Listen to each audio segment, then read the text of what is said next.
హల్లెలూయా. ఏదైనా వాక్యము యోమ్ దెబిరీం 25వ తారీఖు 1వ నెల 2025వ సంవత్సరం. మన దేవుడిస్తున్న చక్కటి మాట. అపోస్తలుల కార్యాలు 1వ అధ్యాయము 24వ వచనం.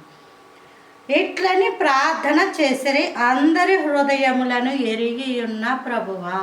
మన దేవుడు ఎవరండి? అందరి హృదయములను ఎరిగి ఉన్న ప్రభువు ఆయన. అందరి హృదయాలను నీ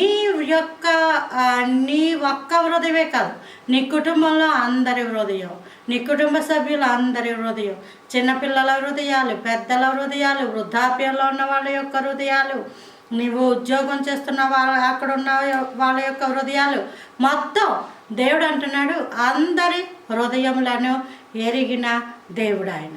కాబట్టి ప్రభా, ఇదిగో నా సమస్య, ఇదిగో నా విధానం అని నువ్వు ప్రభు దగ్గర పెట్టుకున్నప్పుడు దేవుడు తన ఆలోచనలతో బైబిల్ గ్రంథంలో మత్తయి, మార్కు, లూకా, యోహాను సువార్తల్లో చక్కటి మాట ఉంటుంది. యేసు వారి ఆలోచనలు ఎరిగి అని ఉంటుంది.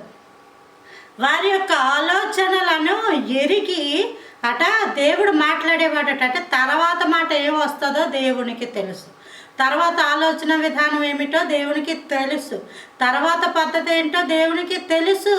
కాబట్టి దేవునికి తెలుసు కాబట్టి దేవుడు హృదయములను ఎరిగి మాట్లాడతాడు. సమస్యలోంచి బయటికి రావడానికి ప్రభువా అని అనుకున్నప్పుడు దేవుడు ఒక ఆలోచన ఇస్తాడు, ఒక విధానం, ఒక పద్ధతి ఇస్తాడు.